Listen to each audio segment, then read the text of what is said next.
I think I said in the previous video that I picked up the 87 overall Martin Prado, which is obviously a flashback. And this will be his debut game. And he does have pretty decent hitting stats versus righties, man. Like 97 contact and 97 vision. That's pretty damn good. I mean, his fielding is 70. He is a second baseman, so I don't know, man. I've had Daniel Murphy for a very long time, and his fielding is worse than that, I think. And I don't even remember last time he's made an error over there at second base, so maybe that won't even come into play as well. But he does have 87 arm strength, and that would be good for turning two and shit like that. So I don't know, man. I haven't really had a second baseman with a very good arm. So we will just have to see if that comes into play as well. This guy is getting off to a very good start in this game with Francisco Lindor. He is going deep. That was a meatball right down Broadway, and he sends it over the monster. And then Corey Seager, of course, everybody's favorite player, Corey Seager, gets a base hit too, but I'm able to strike out Jim Edmonds, I believe that was, to end that inning. So I also put the 92 overall Prince Fielder back in the lineup because I don't even know why the hell I took him out to begin with. Ever since I picked up Ryan Howard, it's been hard to take him out of the lineup, but Prince Fielder has been raking as well. And he gets off to a decent start in this game too, getting a double. But I wasn't really able to do shit with it as Braun just grounds out. That was very close, man. I didn't think Braun had a chance of running that out, but that was very close, man. Too bad you can't challenge that shit. So now Pierzynski is my last hope of this inning, trying to cash in that run from second base with an 0-2 count. I'm hitting one pretty high, but that is not going anywhere, man. That's just going right to the center fielder, pretty much not going anywhere. So we are going down making zero noise in the second inning. We're already in the third. I skipped over the top of the second or something like that because, yeah, nothing really happened at the beginning of this game. So in the third inning now, Nolan Ryan is on the hill once again, dude. Like, he's starting to be fucking Ubaldo Jimenez, dude, because holy shit, he has been on the mound every single game you see pretty much. And it's been good to get Garza to the mound a couple times because I'm sick and tired of getting certain players to the mound, dude. Like, even though Nolan Ryan is very good, obviously, and I find that a lot of people struggle against Nolan Ryan, it's just, you don't want to be pitching with the same motherfucker over and over again, dude, no matter who it is. It could be Nolan Ryan, it could be fucking God knows who, man, some shitty fucking Silver. You don't want to be pitching with the same guys over and over again. So, I don't know, maybe I could pick up some more players. Like I already said in the last video, too, that I may pick up the 91 overall Yu Darvish at some point if I'm able to get some stubs, and I may still do that because I still didn't check how much he was going for in the market, which was a fail. I was going to do that last night, but I forgot to. But he's definitely going for less, man. Like, he's 1,000,000% going for much less than he was 2 days ago. Like, holy shit, he was going for 29,000 or something like that. So if he's not going for that much, I am willing to spend the stubs on a new starting pitcher because, I don't know, man, I'm just not going to be dealing with fucking paying a shitload of stubs to pick up these pitchers and then pray to the heavens pretty much that they take the mound. So after that top of the first inning, this guy was not really getting much going on the board. That usually seems to be the case, man. You get off to a good start, this game won't let you get a base hit till the fifth inning or something like that. So Prado's second at-bat, I lined out with him in his first at-bat. You could not have asked for better contact, dude. Like, literally, it was right down the middle pretty much in the PCI, and I just lined out right to the center fielder. And then this at-bat, it's the same shit pretty much. And that is just going to the left fielder this time. So Prado, in his first two at-bats, was able to make solid, or I was able to make solid contact with him, and I'm not getting rewarded for it. So Grady Sizemore is back in the lineup. I think he was back in the previous 2 games, but he sat out a couple games just because I wanted to get like Ryan Braun in and a couple other players too, Dominic Brown and stuff, and even Crawford. So yeah, man, Grady is in the lineup, and you don't want to be doing this, man. You don't want to be hanging shit in the strike zone because Grady is always going to make people pay, man. Grady is going to just deliver. Every single time you make a mistake, Grady is going to deliver, and that is a triple off the center field wall. So I am very close to getting the first run on the board, man. I need to tie up this game as fast as possible before shit just gets out of hand and the game won't let me get any more base hits or something like that. But Fielder is clutch. Prince Fielder is clutch, dude. That 92 Prince Fielder is easily the best Prince Fielder card in this game, man. Much better than his 96 Diamond, if you ask me, because those fucking hitting stats versus righties, that amazing vision, That is nothing to ignore, man. That amazing, just those amazing hitting stats versus righties. You can't ignore that shit. Braun gets another base hit. That is no surprise.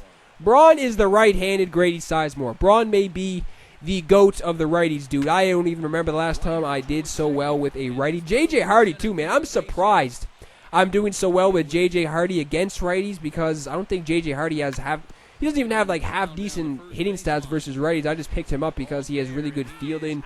And, I don't know, man. I just picked him up because maybe I could do some fucking damage with him at the plate. And he has been doing a very good job, even against the righties, too. I think I'm batting close to 300 with him so far. He's been one of those players, too, who's been getting multiple hits a game. George Brett, too. He has been, yeah, like, I don't know, he made the debut like 2-3 games ago, and he's been getting some hits as well. So I was only able to get, what, like, I think I got 3 runs, or I shouldn't say I got 3 runs at that inning, so now I am taking the 3-1 lead. We are now in the 5th inning. This guy was coming around, man. I'm not even gonna lie. I was all over this guy at the beginning of this game. Like, I was striking out people left, right, and center. It seemed like every single out I was able to get was a K. So around the 5th inning, this guy would start. That usually seems to be the case, if I could speak correctly, man. Is if you just wait it out a little bit. You may be struggling against some certain pitchers and stuff, but if you just wait till the middle innings or something, you can just break out, and you will be getting base hits everywhere you look, it seems. Prado again, dude. What do you even have to do, man? Like, that's good. That is 3 straight at-bats.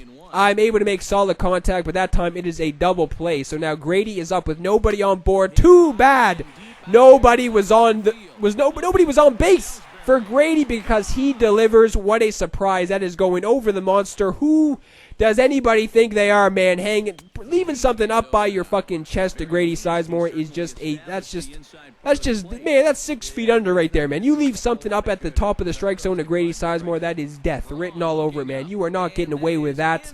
So this guy's looking to bounce back. Obviously, he does. In the top of the 6th inning, he's able to get a solo shot on the board. So it is now 4-2. And I'm able to get the rest of the players in that inning without any more fucking damage being done. So now we are going into the bottom of the 6th. J.J. Hardy is leading it off, and he put in a lefty. I forget who he put in, but this is what I'm talking about. This is what I needed with the lefties coming up, or just being sent to the mound, with guys like J.J. Hardy coming to the plate with those nasty hitting stats versus lefties. I need guys like that. Pierzynski is up, no chance. I'm putting anybody in, man. I'm doing this thing, man. I am not putting anybody in off the bench with the lefties in. I am leaving all the lefties in. Maybe a couple guys. Maybe a couple players. It is ridiculous. Like, some people have atrocious hitting stats versus lefties, so possibly those guys like Pierzynski and stuff, and even, I don't know, even other players like Andre Ethier and stuff like that may not have the best hitting stats versus lefties, but I could still do pretty decent with them. Like Ethier, fuck, dude.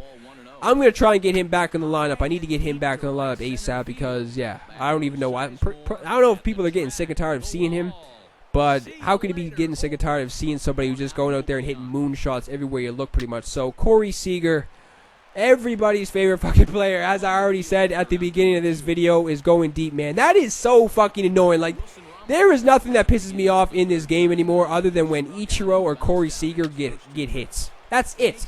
That is legitimately the only thing that pisses me off in this game anymore, is when Corey Seager or Ichiro get hits. But after that home run from Corey Seager, he was just ripping the cover off the ball, man. I was getting petrified because the way this game was shaping up, it was looking like there was going to be a comeback 100%, man. I was up 4-1, I believe, in this game. It is now 4-3. So it is getting very close. And yeah, we're already in the late innings of this game too. We're in the bottom of the 7th, and yeah, 4-3 game. Grady is up against a lefty. He decides to intentionally walk Grady. Nobody wants to pitch to Grady, dude. Nobody wants any part of Grady Sizemore. No matter who it is on the mound, nobody wants anything to do with Grady at the plate. So after he gets intentionally walked, Fielder gets his 3rd base hit of this game, so Fielder is another fucking machine on the squad who cannot be stopped. So Ryan Braun is now up to the dish, and fuck off, dude. You gotta be kidding me, man. That is just a fly out in foul territory. That is the worst possible way to end that inning, especially with a runner in scoring position. I needed that insurance run, man. I needed to get at least 1 run on the board in that inning to secure the W. Not even secure the W, to just even breathe a little bit, man, because this had the comeback written all over it. This guy was sitting on something. He must have been sitting on something high in the strike zone because he just got under that one. Fast forward to the 9th. Now, as I go down very quickly in the bottom of the 8th, Crawford, what are you saying out there, man? Crawford has been golden in the field, and when shit like that happens, man, you fucking know there is going to be some damage done in that inning, man. Crawford folds in left field, so now he gets a double, so now there is 2 guys in scoring position with nobody out. So, definitely, 100% he's going to cash at least 1 run in, you would think, and Ortiz comes through. Somebody who can't do shit for me at the plate comes through for my opponent, so it is now a tie game in the 9th inning. But it is not over. It is not even over, man. I was just sitting there thinking, this fucking game is going into extra innings. Wait a minute. This guy is sending one down the third baseline, and he is taking the lead. So I need to bounce back. I couldn't even believe what I was seeing, man. It was looking like a W for sure. This guy made the comeback. He made a very good comeback. Darren O'Day is in. Ted Williams, he is cash money off the bench. That's the only time I'm going to use Ted Williams anymore in this game, is coming off the bench. He gets a base hit. Crawford, dude. Crawford just got under that one, man. That was so close to being off the wall. If that was off the wall, that would have been at least, Ted Williams would have at least advanced to third base, and Crawford would have got a stand-up double most likely with that speed. But man, Prado grounds into the what should have been a double play to end the game. A-Rod is coming in. I put A-Rod in for Grady, I believe, for some reason. I don't even know why I did that. That would have been fucking stupid. I probably would have had to. I think I did that because I did have somebody else on the bench who was an outfielder. So if A-Rod, obviously I wasn't going to have A-Rod play in center field. I would have put somebody else in. But A-Rod doesn't come through, man. I thought for sure, since I've been struggling with A-Rod at the play, I thought for sure he was going to come through in the clutch. Corey Seager gets player of the game. Fuck off, Corey Seager, dude. I'm getting sick and tired. Look at that fucking face. Look at him just trolling. Look at that fucking face right there, man. He is just out here trolling.